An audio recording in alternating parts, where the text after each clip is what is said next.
अच्छा लाला, ये जो भी ब्रेक में आप बात कर रहे थे ना, इसका एक और पहलू भी है, उस पर हम बहुत कम बात करते हैं या उसकी अहमियत को समझने की कोशिश नहीं करते कि जूं वक्त गुजरता जा रहा है ना, आप अपने मोहल्ले में देख लें, अपनी फैमिली में देख लें, अपनी कंपनी में देख लें, वर्क प्लेस पे देख लें, कुछ अरसा पहले, बल्कि कुछ कहना चाहिए दहाइयाँ पहले कहना चाहिए, उस शख्स की इज्जत हुआ करती थी, उस शख्स की बात मोतबर मानी जाती थी जो किरदार में आला होता था, जो समझदारी में आगे होता था, जो कोई दानाई की बात करता था।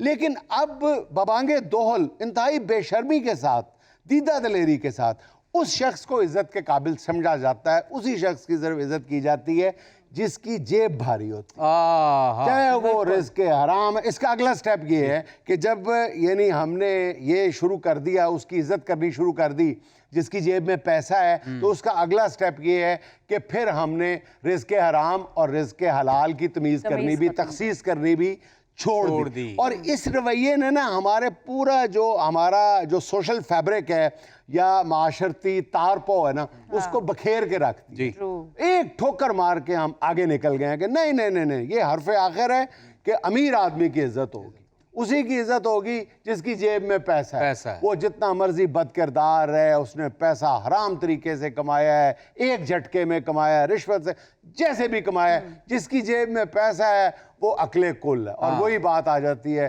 कि जिसे कार दाने और कमले भी से। सर ये तो वही बात हो गई ना कि जिसके जेब में पैसा है लोग नहीं पूछते कि कैसा है, हराम है या हलाल है। हाँ जी सर, अभी परसों की बात है, खानदान में ना किसी रिश्ते की बात चल रही थी, तो मैंने कहा नहीं यार यहाँ नहीं वहाँ करो, यहाँ नुकसान हो। तो फैमिली वालों ने कहा यार तू तो चुप करना यार जरा। जब मैं गरीब हूँ ना इसलिए आप भी उस माशरे का हिस्सा हैं। सर मैं मियां मंशा साहब की डमी बनूंगा ना, फिर आप बोल भी नहीं सकेंगे। अच्छा ये देखें, मियां मंशा साहब, हालांकि खबरों में साहब नहीं कहा जाता भाईजान, करंट अफेयर के शो में भी नहीं कहा जाता। ये करंट अफेयर का प्रोग्राम नहीं, मज़ाहिया प्रोग्राम। अच्छा मज़ाहिया प्रोग्राम है, किसी और के साथ साहब लगाते हो, राना सनाउल्लाह साहब का करूंगा, राना सनाउल्लाह का करूंगा, यही कहते हैं ना। लेकिन मियां मंशा का जिक्र है तो साहब लगाना पड़ेगा। सर लोग आगे से कहते हैं जिन्हों अल्लाह इज्जत दे उन्होंने इज्जत दे। भाई अल्लाह इज्जत नहीं दे रहा, अल्लाह सिर्फ पैसा दे रहा है। इज्जत यही तो रोना रो रहे हैं कि हम जिसके पास पैसा है उसको इज्जत भी देना शुरू कर देते हैं। हम ये समझते हैं कि अल्लाह ने इसको इज्जत भी दी हुई है, अल्लाह ने उसको पैसा दिया है, इज्जत तो हम देते हैं उसको पैसे की बुनियाद पे। ये मैं नहीं कह रहा कि जिसके हाथ में पैसा है उसको इज्जत नहीं देनी चाहिए, हो सकता है उसने बहुत मेहनत की हो सकता है वो एक नए आने वालों के लिए एक आइकॉन साबित हो, एक यानी उससे सीखा जा सकता हो, मशले राह, उसकी इज्जत करनी चाहिए। लेकिन उसकी इज्जत करनी चाहिए जिसके बारे में हमें ये यकीन हो कि ये सही रास्ते से सही तरीके से इसने पैसा कमाया हुआ है, फिर वो इज्जत के काबिल हो सकता है। लेकिन बगैर जाने बूझे कि जनाब सिर्फ ये बड़ी गाड़ी, बड़ा घर है, बच्चे ज्यादा है तो इसलिए उसकी इज्जत कर दी जाए। फिर सोच का तो अब ये मयार है कि अगर किसी बड़े घर से रिश्ता आ जाए ना तो सोचने का वक्त भी नहीं लेते।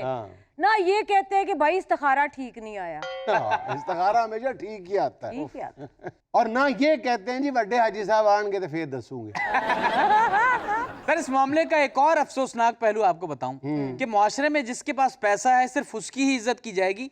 इसे देखकर मुआशरे के जो दूसरे लोग हैं वो एहसास कमतरी का शिकार होते हैं। ये बहुत जबरदस्त पॉइंट है और वाकई ये माशरे का बहुत बड़ा अलमिया भी है। जब पैसे वाले की इज्जत की जाती है ना, अब जितना मर्जी आप रोक लो, जितना मर्जी इसको जस्टिफाई कर लो, दूसरे लोग जो वो लामहल्ला एहसास कमतरी में डूब जाते हैं। अच्छा फिर जो लोग कम्प्लेक्स का या एहसास कमतरी का शिकार हो जाते हैं फिर वो गलत सोर्स ऑफ इनकम इस्तेमाल करते हैं, उस जैसा बनना चाहते हैं। यस। अच्छा माशरे में या खानदान में बड़ा ये मकरू मंजर होता है जब सारे लोग जो एहसास कमतरी के मारे हुए होते हैं, जो मर्जी उसको नाम दे दें, वो पैसे वाले की खुशामद कर रहे होते हैं। हाँ जी, उसकी हाँ में हाँ मिला रहे होते हैं, चाहे वो गलत भी बकवास कर रहा होता है, उसको बिल्कुल एबीसी का नहीं पता होता। लेकिन चूंकि वो लैंड क्रूजर से उतरा होता है, ठीक है ना, तो लैंड क्रूजर पे बाजू रख के बात कर रहा होता है, बाहर गर्दन निकाल के, तो उसका कहा जो है हरफे आखिर लगने लग जाता है खाम का ही।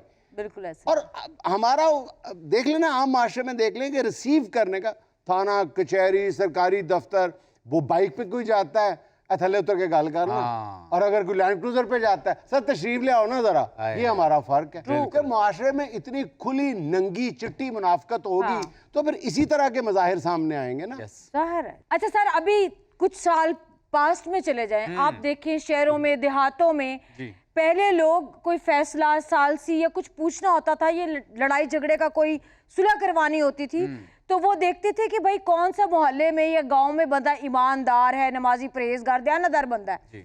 अब क्या होता है कि ये होता है कि अच्छा जी इंतजार करो, शामी 6 बजे मलक साहब फैक्ट्री चुआणगे तो फिर फैसला करना। हाँ, फैक्ट्री में हार ठहरी ना फिर, असल बात तो बिल्कुल, यही है। फैक्ट्री, पैसे। सर इवन मोहल्ले के अमीर आदमी को लोग अपने घर के इंटरनल मामलात में भी इन्वॉल्व कर लेते हैं। हाँ, और तो और फैमिली में जब कोई बच्चा मैट्रिक कर लेगा ना, उसको सबसे अमीर रिश्तेदार के घर लेके जाएंगे कि जी बच्चे ने मैट्रिक कर लिया, हुण दस्सो नोगा की कराइए, कुछ कराइए भी या ना कराइए। हाँ। वो कहने तो कुछ ना कराओ, हाँ। चुप करके इन्हू घर भालो, अल्लाह बरकत पासे। और फिर हम कह रहे होते हैं देखिए कितना सही मशवरा देते हैं। और तो और फैमिली में कोई बच्चा पैदा होता है तो नाम रखवाने के लिए अमीर आदमी से, रिश्तेदार से पूछते हैं, और अमीर आदमी का अपना नाम क्या होता है? चोरी बूटा। अच्छा जी, अब चलते हैं खबर की जानिब। सिगरेट नोशी छोड़ने के लिए तुर्क शहरी का अनोखा इकदाम। चेहरे पर धाती पिंजरा नुमा मास्क पहनकर ताला लगा दिया और वाहिद चाबी बीवी के हवाले कर दी। बीवी सिर्फ खाने के औकात में ताला खोलती है। माल नहीं हो गया। अच्छा, सिगरेट से इज्तनाब तो इसका एक कोलेटरल फायदा है ना, ज़िम्नी फायदा है ना, लेकिन इसका जो असल फायदा है ना, वो उस बंदे को ये होगा कि बीवी की बेसरोपा बातों का जवाब नहीं देना पड़ेगा। हर सवाल के जवाब में कह देगा सर सबसे बड़ी बात, वो बेचारा झूठ से बच जाएगा। वो कैसे? बेगम पूछेगी बताओ कैसी लग रही हूँ, वो कहेगा शुक्र करो मेरे मुंह पे छीकू चढ़ा हुआ है, वरना मेरी नजर लग जानी थी। सर ਅਸੀਂ ਤੇ ਆਪਣੇ ਪਿੰਡ 'ਚ ਵੇਖਦੇ ਆਏ ਕਿ ਜਿਹੜਾ ਛਿੱਕੂ ਹੈ ਨਾ, ਇਹ ਛੋਟੇ ਵੱਛਿਆਂ ਤੇ ਕਟਿਆਂ ਦੇ ਮੂੰਹ ਤੇ ਪਾਈਦਾ ਸੀ। क्यों, वो भी सिगरेट पीते थे? नहीं सर, वो मट्टी चाटते थे या अपनी माँ का सारा ही दूध पी जाते थे, इसलिए। अच्छा जी, आज जो मैं आप लोगों को वीडियो दिखा रही हूँ, ये वीडियो देख के आप लोगों ने बताना है कि इस वीडियो में इंसानियत ज्यादा है या कुत्तानियत ज्यादा है। देखिए जरा। ओए माजूर है बेचारा। हैं? वो तेरी ऐसी तरह। यार मेरा ख्याल है कि इसी कुत्ते के बारे में पितरस बुखारी ने लिखा था कि कुत्ता गोया कि बहुत ही कुत्ता।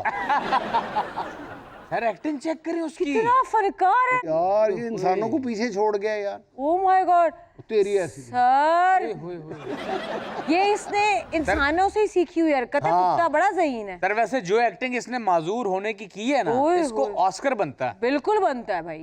यार मैं सोच रहा हूँ वैसे ऐसी क्या मजबूरी पड़ी होगी कि उसको माजूर की एक्टिंग करनी पड़ी। अच्छा, वैसे एक्टिंग तो कर रहे हैं लेकिन थोड़ी सी ओवर एक्टिंग कर रहे हैं। वो भले लोग थे, दे उन्होंने वैसे भी देनी थी रोटी।